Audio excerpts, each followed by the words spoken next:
I wanted to get your visibility outlook because in December 1st, you're going to resume selling all seats, not taking out that middle seat. And I wondered why. Is that better demand visibility or is that just plain old economics?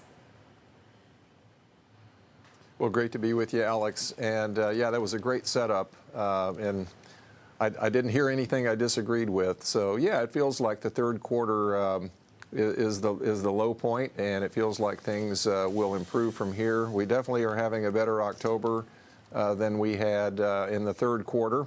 So that's a welcome improvement. And November, in terms of the visibility we have there, looks like it will be better still.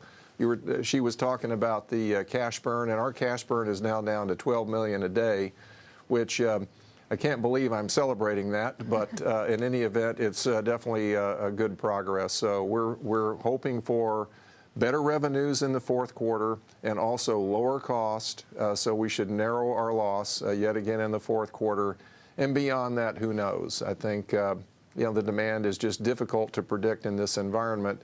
But at least the current trend suggests that things will continue to get better.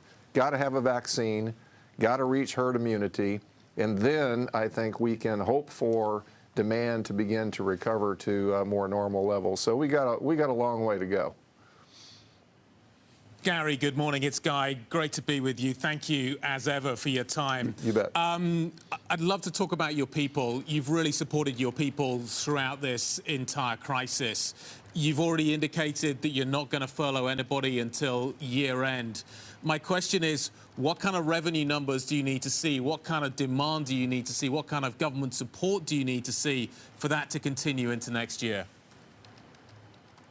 Well, yeah, I promised our people that we'd have no pay cuts, no furloughs here in 2020, and I hope that we never have either one of those. So if we can get the stimulus package passed and include the payroll support for the airline industry, we won't ask for any pay cuts or furloughs. So it's all about getting that stimulus passed, and I agree with Chairman Powell at the Fed that the country needs this. We've got a huge war on our hands, and we've just got to fight our way through this. So absent that, yeah, we're way overstaffed at current demand levels, and the cost of that overstaffing is absolutely staggering. So one way or another, we will have to work with our unions to see how we can mitigate that if we don't get the payroll support. So obviously, payroll support would solve that.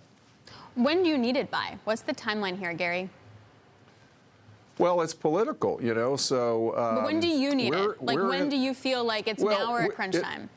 It's a long game. It is a long game. So I think the question is more, will we get the payroll support or not? So if you judge that we will get it, well, obviously we can be patient here because we have cash to fund our losses well beyond 2021. That's not the issue. The issue is wasting money and having to borrow more and more money to fund losses that are in excess of what they could be. So that's the challenge here and the judgment. But I don't want to put our people through the agony of pay cuts and furloughs only to find that we're going to get the support and then we could abandon those efforts. So that's the trick here. I believe we'll get the stimulus. We're working hard to make that happen. That's when you get into the politics, and it just makes it really hard to judge, which is why we have to have these contingency conversations with our people to understand that if we don't get this, we're going to have to do everything we can to cut our cost. Gary, there is some suggestion, though, that you might have to wait until next year, possibly February. There is some suggestion that we don't get it done now, that even in the lame duck session, we don't get it done there either because it's, well, as you say, the politics is going to be difficult potentially. And we have to wait until past next year into 2021. How do you manage it if it's that last kind of idea that we get it maybe February next year? What do you do in the interim period? Well, I've already said we won't have any pay cuts or furloughs in 2020. We're working with our unions right now. Again, we'll just have to make a judgment about the likelihood that we'll ultimately get some kind of support. And I think a concern is the longer time goes, then the less likely it seems to become.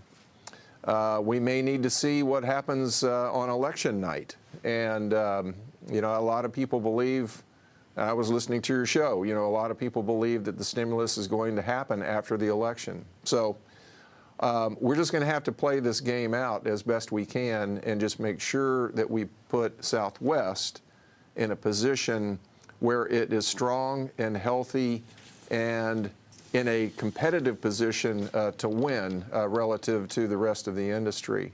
And this is a huge factor in that in terms of managing our cost going forward. But it's a risk that we're just going to have to do our best to judge and to manage. Talking about managing, if you can get domestic flights going, that would be huge. Talk to me about rapid testing. Do you think that works? Is it a good idea? Costs? You know, I've been a fan of testing going way back to the beginning of this pandemic. I've been a fan of doing temperature checks on a wide scale. So, you know, even if the pandemic ends quickly next year, which we would all celebrate, we need to finish this work and put our country and our world in a position where we're better prepared for the next one. So we're working very hard on the West Coast, specifically for our flights to Hawaii, to get this testing in place. But I think it's critical. I think it's critical not just for flights, but just for gatherings, think about sporting events or conventions or whatever it might be. So we're in this for the long run. We need to get better testing in place. It needs to be rapid. It needs to be something that gives us all confidence that we're not going to continue to spread these viruses. Gary, one final quick question. You are in talks with Boeing regarding the MAX. You've got 34 on the books at the moment. What are you talking to them about? Are you talking about pairing orders, deferring orders? Can you give me a little bit of color on what your current thinking is? Really, you know, Guy, in this world that we're living in, we're talking to them about everything. And I'm not happy that the MAX has been delayed for now getting close to 2 years, and we still don't know when we'll have it in service. So that's a problem. That's the number one thing that needs to be solved, because we can't get airplanes right now, even if we needed and wanted them. But yeah, we're looking at the delivery schedule in a whole new environment.